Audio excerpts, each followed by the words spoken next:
오랜만에 올려드리는 이 말씀의 오늘의 강론. 오늘은 사순 3주일, 제3주일 복음인 사마리아 여인을 만나시는 예수님에 대한 이야기를 좀 풀어드리도록 하겠습니다. 사마리아라는 동네는 도대체 왜 그렇게 박대를 받았을까?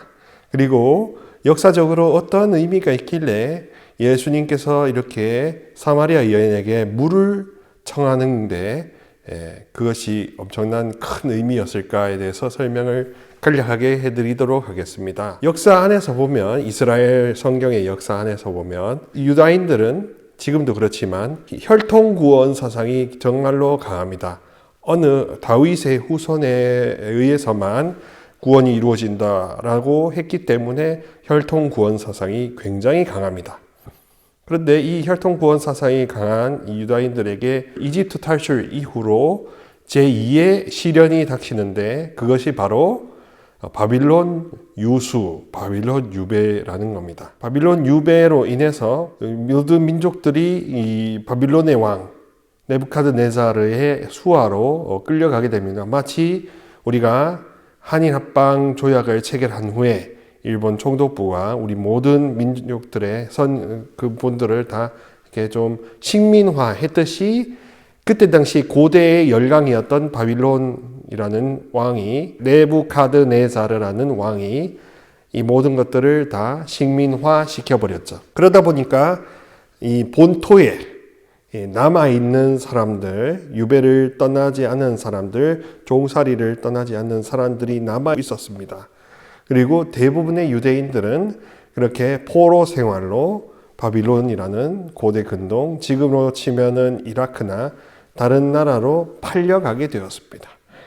그러다 보니까 이제 자연스럽게 남아있는 사람 대 포로로 끌려가는 사람이라는 두 개의 그룹으로 나뉘어지게 되죠. 이제 나중에 400년, 기원전 400년쯤 됐을 때 키루스라는 페르시아, 지금의 이란, 이 페르시아 왕이 이제 해방 칙령을 내려서 노예살이 하던 그 이스라엘 사람들이 다수가 자기의 본국인 예루살렘으로 돌아오게 되었습니다. 예루살렘에 돌아와서 지내면서 이제 그동안에 나는 끌려갔는데 당신들은 끌려가지 않았다라고 해서 서로 간에 갈등이 일어나게 되었습니다. 이렇게 유배에서도 끌려가지 않았던 사람들이 바로 사마리아 사람들이었던 겁니다. 그들은 혈통 구원의 입장에서 봤을 때는 정통 유다인은 아니었거든요.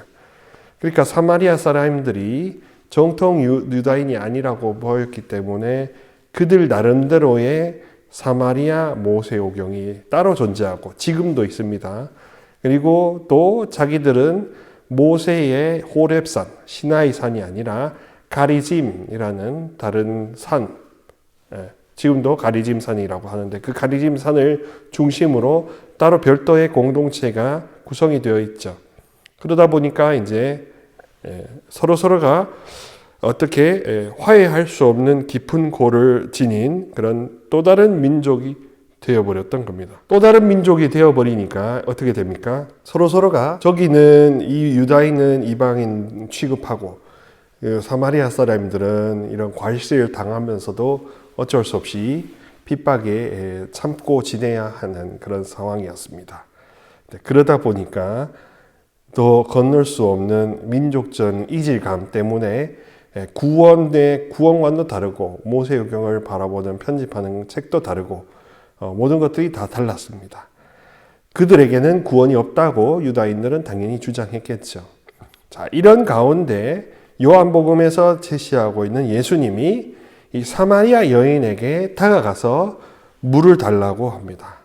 근데 그 물이 그냥 단순히 예수님이 생수가 필요해서 그러셨을까?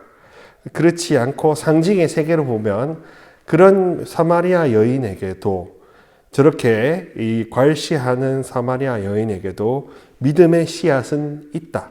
왜? 아버지 하느님께서 모든 인간을 다 당신의 자녀가 될 수 있는 가능성을 다 심어주셨기 때문에 영과 진리로 우리가 알아볼 수 있는 성령과 그분을 하느님을 아버지로 고백할 수 있는 깨달을 수 있는 이 지성과 의지가 있기 때문에 모두를 자녀 삼으실 수 있는 기본적인 씨앗이 주어져 있다라고 보는 겁니다. 그걸 지금의 원어화하면 바로 성령 하느님이시죠. 성령께서 우리 모두에게 깃들어 있기 때문에 그렇기 때문에 모든 자녀가 하느님의 아버지 하느님이라고 고백할 수 있고 그분을 정말로 신실하게 섬길 수 있는 가능성이 주어졌다라고 보는 겁니다. 이렇게 하느님의 시선이겠죠. 이 하느님의 시선으로 보자면 사마리아 사람도 정말로 그렇게 역사적으로 분열과 핍박과 괄시와 이렇게 외진 곳에 있는 그런 가운데서도 진정 구원받을 자녀로 삼으셨던 겁니다. 그러니까 유다인들 입장에서는 예수님이 하는 행동이 탐탁지 않았을 것이고 사마리아 여인이나 사마리아 사람 입장에서는 다윗의 후손인 유다인이 신 우리 스승 예수님께서 자신들에게 다가와서 손을 내미니 이거 얼마나 신기하고 놀라운 일이 아니겠습니까? 마치 우리가 사람 취급도 안 하는 사람을 어느 호인이 와서 그 사람을 이렇게 돌봐준다면 정말로 그 사람을 볼 때 우리가 아주 신기하고 놀라운 일을 경험하게 되지 않겠습니까? 같은 논리겠죠.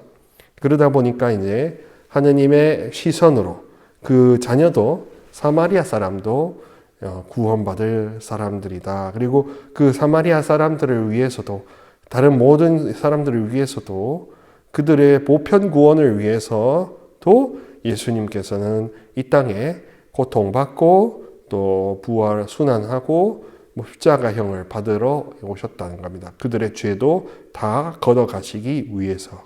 그게 아버지 하느님의 뜻이라는 것은 아주 명명백백하게 드러나고 있습니다. 사랑하는 우리 교우 여러분, 오늘의 이 교훈을 통해서 우리는 이것을 명심해야 됩니다.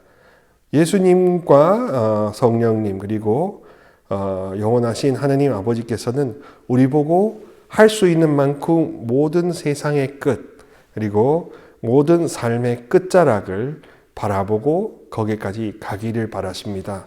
우리의 여력이 닿는 한, 우리의 직분 한에서 우리가 꿈꾸는 그 극단까지 한번 추진해 보기를 원하십니다. 희망이나 갈망의 끝까지 항구하고 추진해 보기를 원하십니다. 하지만 여기서 극단적으로 모든 것을 다 포기하는, 다 쓰레기로 여기는 그런 것은 바라지 않으십니다. 만약에 우리가 종교의 이유로 모든 것을 다 쓰레기로 여기라고 하면 우리도 이단 사이비의 주장과 다름이 없겠죠. 하지만 극단으로 가되 극단적으로 모든 것을 다 쓰레기로 여기고 다 절연해버리라는 것은 아니라는 점이 우리가 명심해야 될 구분점이라고 할 수 있겠습니다. 유다인들은 지금도 자기들이 아닌 다른 피에서는 구원이 없다고 생각하지만 우리는 더욱더 예수님을 중심으로 성령으로 하나 되어서 하느님, 영원하신 하느님 아버지께 향하는 그 길에 굳건히 해야 되고 그 길을 끝까지 극단까지 달리려고 하는 의지를 갈망을 불태워야 하겠습니다. 하지만 그렇다고 해서 그 갈망 때문에 모든 것을 다 잠식시켜버리는 그런 극단적인 행동이나 선택은 취하지 않기를 바랍니다. 무엇보다 균형과 조화가 필요하겠죠. 일과 삶의 조화, 기도와 신앙과 일상의 조화, 균형이 맞아야 된다는 것은 부인할 수 없기 때문입니다. 요즘 이렇게 흉흉한 이 시절에 여러분들께서 미사도 없고 집에서 그냥 가만히 우울하게 계셔야 되는 이때에 다시금 힘내시길 바라고 희망의 끝자락을 부여잡으시면서 이 희망이 반드시 현실로 될 수 있기를 기도해 마지 않습니다. 하느님 아버지께서는 각자 한 분 한 분을 다 사랑하신다는 점을 너무나 확실하게 증언하고 하는 바이니까 여러분들 모두가 사랑받는 자녀로서 아버지의 끝없는 사랑을 끝까지 전달하고 끝까지 실현하시기 바랍니다. 그래서 모든 사람들이 사랑으로 하나 되는 그런 날이 오기를 진심으로 기도합니다. 그러면 좋은 하루 되시고 거룩한 한 주 보내시길 바라면서 언제나 평안하시길 바랍니다. 주님의 이름으로 축복합니다.